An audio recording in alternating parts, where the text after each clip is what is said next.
The Princess Royal was given a full tour of the new radar system, which has cost £500,000. The modern facilities have full daylight viewing, so that operators no longer have to work in a darkened room.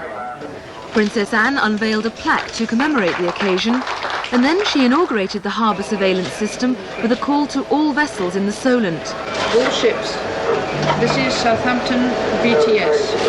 I'm very pleased to be inaugurating Southampton's new Vessel Traffic Services Centre. The port authorities say the new radar will add to safety in the Solent. We like ships to report, and all commercial and warship activity in the harbour does respond, and they do report. There are a lot of casual users, leisure craft and yachts and powerboats that operate without calling, and whilst we wouldn't want them all to call and ask, we would like them to be listening so that they know of our major ship movements. The Princess Royal was herself able to get out on the Solent, making her first trip in a Class 1 powerboat.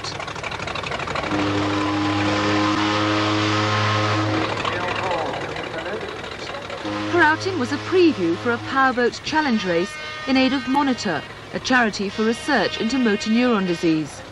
One of Monitor's founder members, the athlete Seb Coe, turned out in support.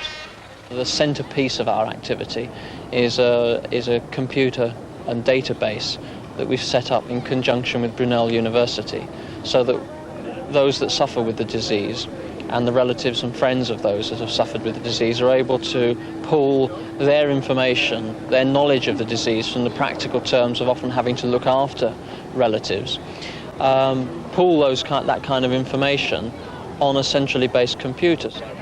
Pop stars, comedians and various other familiar faces gathered for a full briefing before the celebrity races began. Although only for fun, some were taking the races rather seriously. The Class 1 boats were revved up to more than 70 miles an hour, with amateurs at the helm. And it's still Pierre Magno trying to get back on terms, but I don't think he's going to do it, although he's coming very, very quickly indeed. It could be to make it the finish, but it looks like Richard Bourne, or was it indeed at the end Stephen Burrell? There will have to be a photograph for that. And the photo proved it was a surprise win for South Today, making our own Richard Vaughan a powerboat champion. Well done, teammate. We won, great. We won. Tremendous stuff. Saturday winners. You enjoyed that, didn't you? Yeah, I won my heat too, but missed the semi-final. Not to worry. Well, I'm sure Bruce won't mind me saying, but the professional powerboat drivers were also in action over the weekend in Southampton. With a look at their successes and a near disaster, plus news of soccer and athletics, here's Bob Everett.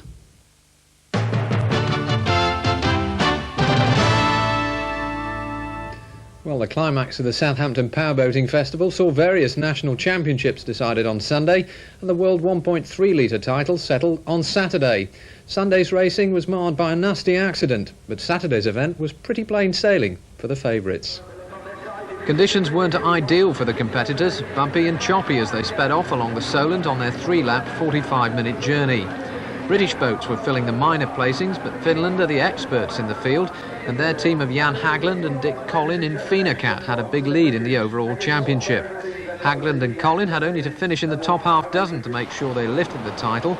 Ultimately they did that with plenty to spare, though they couldn't add to it victory on the day. That went to their Finnish teammates Petri Jokinen and Vesa Kotisoja in Argocat. Sunday provided a salutary example of how dangerous powerboating can be, with a crash involving the pool-based John Yeoman. This was the damage done to his catamaran Unipart Lambs, in which he's already won the World Series Class 2 Championship this year. Yeoman himself was the only casualty. He escaped with a smashed knee. He and the crew were lucky. The boat almost turned over after hitting a ship's wake, was itself hit by another competitor and eventually capsized. Lucky escape indeed.